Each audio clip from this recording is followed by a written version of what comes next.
வணக்கம் நண்பர்களே, நான் உங்களுக்கு சென்னைசர்ல இருந்து ஒரு மைக். அந்த மைக்ல தான் இந்த வீடியோ நம்ம ரெக்கார்ட் பண்ணிட்டு இருக்கோம். என்ன மைக் அப்படின்னு பாத்தீங்கன்னா MKE 200 சொல்லக்கூடிய ஒரு மைக். சோ இந்த மைக்கை வந்து கேமராக்கு மட்டும் இல்ல, மொபைல் போனுக்குமே யூஸ் பண்ணிக்கலாம். பட் இந்த மைக்கை பத்தின விவரங்கள் நான் உங்களுக்கு சொல்றதுக்கு முன்னாடி ஃபர்ஸ்ட் நம்ம அன்பாக்ஸ் பண்ணி பாக்ஸுக்குள்ள என்னென்ன வருது அப்படிங்கறத பார்ப்போம். சோ இதான் அந்த சென்னைசர் MKE 200 பாக்ஸ் பேக்கேஜிங். இது பாத்தீங்கன்னா இரண்டு வேரியன்ட்ல உங்களுக்கு அவைலபிளா இருக்கு. வெறும் மைக் மட்டுமே வேணும் அப்படின்னு வச்சீங்கன்னா இந்த மாதிரி ஒரு பாக்ஸ்ல நீங்க வாங்கிக்கலாம். இல்ல நீங்க மொபைல் போன் அதிகமா யூஸ் பண்றதா இருந்தீங்க அப்படின்னா இதோட சேர்த்து மொபைல் கிட் அப்படின்னு சொல்லக்கூடிய ஒரு மொபைலுக்கான ஒரு ஸ்டாண்டு பிளஸ் ஹோல்டர் பாத்தீங்கன்னா அது தனியா அவைலபிளா இருக்கும். சோ இது சேர்த்து ஒரு காம்போ பேக்கேஜுமே உங்களுக்கு அவைலபிளா இருக்கு. அது வேணும்னா அதுக்கு பேர் பாத்தீங்கன்னா MKE 200 மொபைல் கிட் அப்படின்னு சொல்லுவாங்க. சோ இத பத்தி அப்புறம் பேசுவோம். ஃபர்ஸ்ட் பாத்தீங்க அப்படின்னா என்கிட்ட இருக்கிறது MKE 200 பாக்ஸ் பேக்கேஜிங்ல உள்ளுக்குள்ள என்னென்ன வருது அப்படிங்கறத பார்ப்போம். சோ இந்த பாக்ஸ் உடைய பின்புறத்துல இந்த ப்ராடக்ட் பல விவரங்கள் எல்லாமே போட்டுருக்காங்க. உள்ள திறந்தோடனே பாத்தீங்கன்னா ஃபர்ஸ்ட் நீங்க மைக்க பார்க்கலாம். பக்கத்துல பாத்தீங்கன்னா இன்ஸ்ட்ரக்ஷன்ஸ் எல்லாம் இருக்கு. இந்த மைக் நம்ம எப்படி யூஸ் பண்ணணும்னு சொல்லிட்டு குயிக் கைட்கான இன்ஸ்ட்ரக்ஷன்ஸ் கொடுத்திருக்காங்க. இதை எடுத்துட்டு பார்த்தோம் அப்படின்னா உள்ளுக்குள்ள வந்து இந்த ப்ராடக்ட் வாரண்டி, இந்த product user manual, quick start guide, இந்த மாதிரி பல விவரங்கள் ஒரு பேப்பர் மாதிரி ஒரு மேனுவல் இருக்கு. அதை எடுத்து வச்சு பார்த்தோம் அப்படின்னா ஒரு குட்டி ஒரு பவுச் கொடுத்துருக்காங்க. சோ இந்த பவுச்சுக்குள்ள மைக்கையோ அதோட வரக்கூடிய இன்னொரு ஒரு பூனைக்குட்டி ஒண்ணு இருக்கு. சோ இதுக்கு வந்து டெட் கேட் அப்படின்னு சொல்லுவாங்க. ஆக்சுவலா சென்னைசர் வந்து இது என்னன்னு கால் பண்றாங்கன்னா ஃபர்ரி விண்ட்ஷீல்ட் அப்படிங்கிறாங்க. சோ ஒரு முசுன்னு இருக்கும். சோ இது பாத்தீங்க அப்படின்னா நீங்க மைக் மேல போடுறப்போ விண்ட்ல இருந்து வரக்கூடிய இறைச்சலை வந்து கம்ப்ளீட்டா கட் பண்றதுக்காக உதவும். சோ இதை வந்து இந்த பவுச் நீங்க போட்டு வச்சுக்கலாம். பிளஸ் அப்புறம் பாத்தீங்கன்னா இரண்டு விதமான வயர்ஸ் கொடுத்துருக்காங்க. மொபைல் போன்ல கனெக்ட் பண்றதுக்கு ஒரு வயரும், உங்க கேமராவில் கனெக்ட் பண்றதுக்கு ஒரு வயரும் கொடுத்துருக்காங்க. சோ உங்களுக்கு எப்படி நீங்க யூஸ் பண்ணணும் அதுக்கு ஏற்ற நீங்க வயரை நீங்க யூஸ் பண்ணிக்கலாம். அது தவிர இந்த மைக் பாத்தீங்க அப்படின்னா ரொம்ப ஒரு ஹை குவாலிட்டி பில்ட் மைக்கா இருக்கு. சோ இதே ப்ராடக்ட் இதே வேலை செய்யக்கூடிய மைக் எல்லாம் பாத்தீங்கன்னா நீங்க 1000 ரூபாய் 1500 நீங்க அமேசான்ல தேடி பாத்தீங்கன்னா உங்களுக்கு ஈஸியா உங்களுக்கு கிடைக்கும். பட் இந்த ஒரு குவாலிட்டி அண்ட் பில்ட் குவாலிட்டி அந்த பார்த்தாலே வந்து இது ஒரு நல்ல ப்ராடக்ட் அப்படின்னு நமக்கு ஃபீல் பண்ணக்கூடிய ஒரு அந்த ஃபீலிங் இருக்கு பாத்தீங்களா, அது கண்டிப்பா இந்த சென்னைசனுடைய MKE 200 உங்களுக்கு கிடைக்குது. பட் ஸ்டர்டியா இருந்தாலுமே வெயிட் வந்து ரொம்ப கம்மியா தான் இருக்கு. உங்க கேமரா மேல இதை நீங்க மவுண்ட் பண்றப்போ இதை ஒரு எக்ஸ்ட்ரா வெயிட் ஆட் பண்ணும் அப்படிங்கிற ஒரு பாரம் இல்லாம லைட் வெயிட்டான ஒரு மைக்கா கொடுத்துருக்காங்க. இந்த மைக்ல இன்னொரு மிகப்பெரிய அட்வான்டேஜ் என்னன்னா, என்னைய பொறுத்த வரைக்கும் மிகப்பெரிய அட்வான்டேஜ் என்னன்னு பாத்தீங்க அப்படின்னா பேட்டரியே தேவை கிடையாதுங்க. இதை சார்ஜ் பண்ணணுங்கிற அவசியமே கிடையாது. எவ்வளவு நேரம் வேணா நீங்க நிம்மதியாக மொபைல் போன்லயோ கேமராலயோ சார்ஜ் இருக்கிற வரைக்கும் நீங்க ரெக்கார்ட் பண்ணிட்டே இருக்கலாம். இது வந்து ஒரு ஆம்னி டைரக்ஷனல் மைக் கிடையாது. இதுக்கு வந்து கார்டாய்டு மைக் அப்படின்னு சொல்லுவாங்க. இந்த கார்டாய்டு மைக் அப்படிங்கிறது ஒரு போலார் ஒரு கவரேஜ் உங்களுக்கு கொடுக்கும். இந்த கவரேஜ் மூலமா இந்த மைக்குக்கு எதிர்ப்புறத்தை இருந்து நம்ம பேசினால் மட்டுமே நம்ம பேசுற விஷயங்கள் அதுல கேட்கும். இதுல வந்து இரண்டு அட்வான்டேஜ் இருக்கு. உதாரணத்துக்கு ஒரு ஸ்டுடியோல உட்காந்து நம்ம ரெக்கார்ட் பண்ணிட்டு இருக்கோம் அப்படின்னா ஸ்டுடியோல பின்னாடி இருக்கிறவங்க, கேமராக்கு பின்னாடி இருக்கிறவங்க யாரையுமே வந்து அமைதியா இருங்க அப்படின்னு சொல்ல வேண்டிய அவசியமே கிடையாது. கேமராக்கு முன்னாடி இருக்கிறவங்க பேசுறாங்க அப்படின்னா பேசிக்கிட்டே இருக்கணும், எவ்வளவு நாளா பேசிட்டே இருக்கட்டும். பின்னாடி நடக்கிறது வந்து இந்த மைக்கு கம்ப்ளீட்டா கட் பண்ணிடும். இது வந்து கேட்கவே கேட்காது. ஃப்ரண்ட்ல இருக்கவங்க என்ன பேசுறாங்களோ அதை வந்து கம்ப்ளீட்டா கேப்சர் பண்ணக்கூடிய ஒரு திறன் இதுல இருக்கு.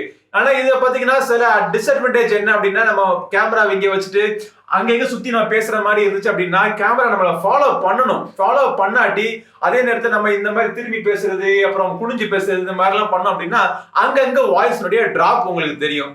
இவ்வளவு நேரம் பாத்தீங்க அப்படின்னா இந்த கேமரால நான் ரெக்கார்ட் பண்ணிட்டு இருக்கிற இந்த ஃபுட்டேஜ் நீங்க பாத்துட்டு இருக்கிறது எல்லாமே இந்த மைக்ல ரெக்கார்ட் பண்ணதுதான். சோ நான் டிஸ்டன்ஸ் பாத்தீங்க அப்படின்னா எனக்கும் கேமராவும் கிட்டத்தட்ட ஒரு 4 அடி டிஃபரன்ஸ் இருக்கும். சோ இந்த டிஸ்டன்ஸ்ல நான் பேசுறது உங்களுக்கு எப்படி கேக்குது அப்படிங்கறத பாருங்க. இப்போ நம்ம வந்து அவுட்டோர்ல போய் நம்ம பேச ஆரம்பிப்போம். இன்டோர்ல இருக்கிறப்போ இந்த பூனைக்குட்டிய இந்த மைக்கு மாட்ட வேண்டிய அவசியம் கிடையாது. பட் அவுட்டோர்ல போனோம் அப்படின்னா இதை நம்ம மாட்டணும் அப்படின்னா நமக்கு எப்படி இருக்கு அப்படிங்கறத உங்களுக்கு டிஃபரன்ஸ் நீங்களே பாருங்க.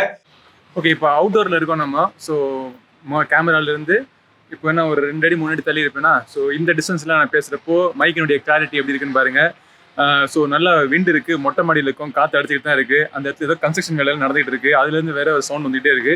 ஸோ இந்த சவுண்ட் எல்லாம் கட் பண்ணிட்டு நான் பேசுறது உங்களுக்கு கிளியரா இருக்கா அப்படிங்கிறத பாருங்க. ஸோ நான் நடந்துகிட்டே பேசுறேன். இப்போ பார்த்தீங்கன்னா டிஸ்டன்ஸ் ஒரு 6 அடி 7 அடி கிட்ட இருக்குன்னு நினைக்கிறேன். ஸோ இந்த டிஸ்டன்ஸ் வந்து பேசினாலும் நான் பேசுறது உங்களுக்கு கிளியரா கேட்குதா அப்படிங்கிறத பாருங்க. நான் வந்து இப்போ மைக்குக்கு பின்னாடி இருந்து பேசுறேன். பின்னாடி இருந்து பேசுறப்ப எதுவும் கேட்கல. இப்போ மைக்குக்கு நான் முன்னாடி கேமராக்கு முன்னாடி போக வால்யூம் அதில் உங்களுக்கு சேஞ்ச் ஆகிறது உங்களுக்கு தெரியும். ஸோ இப்போ நான் முன்னாடி இருந்து பேசுறேன்.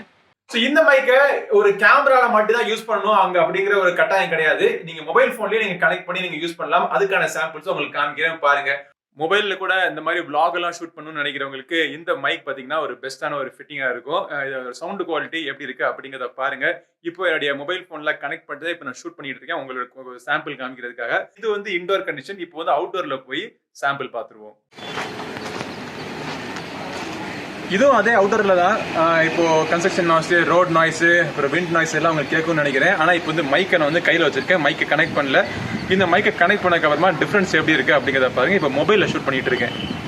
இப்போ மைக்கை கனெக்ட் பண்ணியாச்சு. ஸோ என்னுடைய வாய்ஸ்னுடைய கிளாரிட்டி எப்படி இருக்கு அப்படிங்கிறத பாருங்க. இந்த அவுட்டோர் இருக்கக்கூடிய இந்த விண்ட் நாய்ஸ் அதெல்லாம் கட் பண்றதுக்காக மேல வந்து இந்த பூனைக்குட்டியை மாட்டி வச்சிருக்கோம். ஸோ பூனைக்குட்டியை தாண்டி உங்களுக்கு நான் பேசுறது மட்டும் தான் கேட்கும். அவுட்டோர் இருக்கக்கூடிய இந்த காத்துடைய சவுண்ட் இதெல்லாம் கேட்காதுன்னு நினைக்கிறேன். ஸோ நான் டிஸ்டன்ஸ் பார்த்தீங்க அப்படின்னா இப்போ எனக்கும் கேமராவுக்கும் கொஞ்சம் ஒரு 6 அடி 7 அடி டிஃபரன்ஸ் இருக்கும்னு நினைக்கிறேன். ஸோ இந்த டிஸ்டன்ஸ்ல நான் இப்போ திரும்பி பேசுனேன் அப்படின்னா உங்களுக்கு கேட்காது. நான் மைக்கை பார்த்து பேசினால் மட்டும்தான் உங்களுக்கு கேட்கும். ஸோ இந்த கேமரால இந்த மைக்கை வச்சு நீங்க ரெக்கார்ட் பண்றப்போ அதோடைய டைரக்ஷன் வந்து உங்களுக்கு கரெக்டாக இருக்கணும். ஸோ மைக்கை பார்த்து பேசினால் மட்டுமே, அதாவது கேமராவை பார்த்து பேசினால் மட்டுமே உங்களுக்கு வாய்ஸ் ரெக்கார்ட் ஆகும், நல்ல வாய்ஸ் ரெக்கார்ட் ஆகும். ஸோ இந்த ஃப்ளைட்டை அப்படி திரும்பினா கூட உங்களுக்கு வாய்ஸ் ரெக்கார்ட் ஆகாது. பட் இருந்தாலும் உங்களுக்கு நல்ல ஒரு விண்ட் நாய்ஸ் ரிடக்ஷன் கிடைக்கும். ஸோ இந்த குவாலிட்டி எப்படி இருக்கு அப்படிங்கிறத பாருங்க. சின்ன ஒரு மைக், லைட் வெயிட்டான ஒரு மைக், காம்பாக்டான ஒரு மைக், அது தவிர குவாலிட்டி தான் முக்கியம். ஸோ சவுண்டோடைய குவாலிட்டி எப்படி இருக்கு அப்படிங்கிறத நீங்க சொல்லுங்க. இந்த மைக்கினுடைய முன்புறத்தை பாத்தீங்க அப்படின்னா இந்த வயர்ஸை கனெக்ட் பண்றதுக்கான போர்ட் கொடுத்துருக்காங்க. ஸோ பின்புறத்தை இருந்துச்சு அப்படின்னா கொஞ்சம் நீங்க வியூ ஃபைண்டர்லாம் கொஞ்சம் இடையூறா இருக்கும் அப்படிங்கறதுக்காக முன்புறத்தை கொடுத்துருக்காங்க. பிளஸ் இது என்ன அட்வான்டேஜ் அப்படின்னா முன்புறத்தை நம்ம கண்ணால பார்க்க முடியும், எல்லாமே வயர்லாம் கனெக்ட் ஆயிருக்கா அப்படிங்கிற ஒரு கன்ஃபர்மேஷனுக்காக நம்ம பார்க்க முடியும். இது வந்து ஒரு நாபு கொடுத்துருக்காங்க. ஸோ நாபு நீங்க டைட் பண்ணிட்டீங்க அப்படின்னா யார் இழுத்தாலுமே, ஆக்சிடென்டல் இழுத்துட்டாலுமே இது லூஸ் ஆகாது. நீங்க கனெக்ட் பண்ணிருப்போ ஒரு பெர்ஃபெக்டான கான்டாக்ட் உங்களுக்கு மெயின்டைன் ஆகும். ஒரு சின்ன ஒரு பிரச்சனை என்னன்னா இந்த மைக்கை நம்ம பாக்குறப்போ எது முன்னாடி எது பின்னாடி நமக்கு டக்குன்னு தெரியாது. இதான் ஃப்ரண்ட் இதான் பேக்னு கிளியரா மார்க் பண்ணிருந்தாங்கன்னா பல மிஸ்டேக்ஸை நம்ம தவிர்க்கலாம். பிளஸ் இந்த பூனைக்குட்டியை மாற்றுறது அவுக்கிறதுலாம் பாத்தீங்க அப்படின்னா கொஞ்சம் ஒரு சிரமமான வேலையா இருக்கு. ஸோ டக்கு நம்ம அவுட்டோர் ஷூட்டிங் நம்ம ஆரம்பிச்சிட்டோம் அப்படின்னா அதுக்கு முன்னாடியே நம்ம வந்து இந்த பூனைக்குட்டியை வந்து மேல மாட்டி ஆகணும். மேபி ஃபர்ஸ்ட் டைம் அப்படிங்கறதுனால நான் கஷ்டப்பட்டேன்னு நினைக்கிறேன். ஸோ போக கொஞ்சம் இது லூஸ் ஆயிரும். ஆனா அந்த பூனைக்குட்டியோட குவாலிட்டி பாத்தீங்கன்னா சூப்பர் ஹை குவாலிட்டி. இந்த ஃபர்னுடைய சாஃப்ட்னஸ், உள்ளுக்குள்ள யூஸ் பண்ணக்கூடிய மெட்டீரியல் எல்லாமே பாத்தீங்கன்னா நல்ல ஒரு ஹை குவாலிட்டி மெட்டீரியல் யூஸ் பண்ணிருக்காங்க. Alright, so Sennheiser MKE 200 on camera மைக்ரோஃபோனுடைய சாம்பிள்ஸ் எல்லாமே நீங்க பாத்திருப்பீங்க. எப்படி இருக்கு அப்படிங்கறத சொல்லுங்க. ஸோ என்னைய பொறுத்த வரைக்கும் இந்த மைக்ல எனக்கு பர்சனல் இருக்கக்கூடிய மிகப்பெரிய அட்வான்டேஜ் என்ன அப்படின்னா இதுல வந்து பேட்டரி தேவை கிடையாது. உங்களுடைய கேமராவோ உங்க மொபைல் போன்ல இருந்தோ அதுல இருந்து ஒரு பவர் எடுத்துக்கிட்டு தான் பாட்டு ஆப்ரேட் பண்ணிட்டு சின்ன ஒரு பவர் தான்.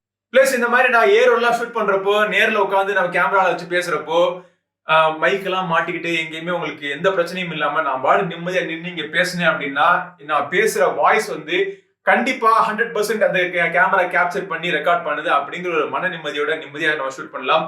விளாகர்ஸ்க்கு வந்து இது ரொம்ப சூப்பரான ஒரு ஹெல்ப்ஃபுல்லான ஒரு மைக்கா இருக்கும். ஸோ கையில பிடிச்சி நம்ம ரெக்கார்ட் பண்றப்போ உங்க விளாகிங்லாம் நீங்க பண்ணீங்க, மொபைல் போனா இருந்தாலும் சரி, கேமரா இருந்தாலும் சரி, எதுல பண்ணாலும் உங்களுக்கு நீங்க ஷூட் பண்றப்போ கேமராவுடைய வெயிட்டுக்கு மேல இந்த மைக் வந்து எக்ஸ்ட்ரா வெயிட் ஆட் பண்ணாது. பட் கண்டிப்பா கேமரால நீங்க ரெக்கார்ட் பண்ணக்கூடிய மைக்கை விட இந்த எக்ஸ்டர்னல் Sennheiser MKE 200 வந்து மைக் ஆடியோ குவாலிட்டி வந்து டெஃபினட்டா இம்ப்ரூவ் பண்ணுது அப்படிங்கறத நீங்களே கண்கூடா நீங்க பார்த்து நீங்க தெரிஞ்சிருப்பீங்க சாம்பிள்ஸ் நீங்க பார்த்தப்போ.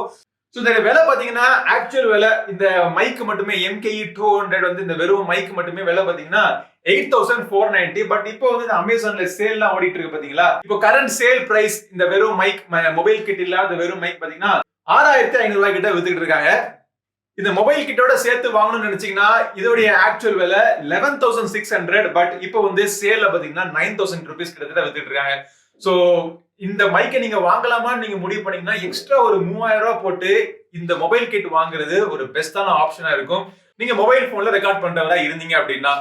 ஸோ இந்த Sennheiser மைக் MKE 200 உங்களுக்கு யூஸ்ஃபுல்லா இருந்துச்சு அப்படின்னா கீழே டிஸ்கிரிப்ஷன்ல லிங்க் விடுறேன், கிளிக் பண்ணி செக் பண்ணி பாருங்க. இந்த பதிவு பிடிச்சிச்சுன்னா லைக் பண்ணுங்க.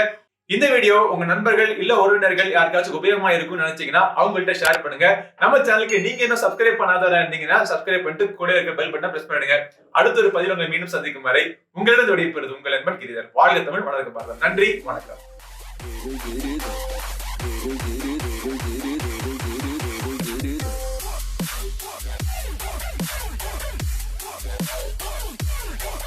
Giri.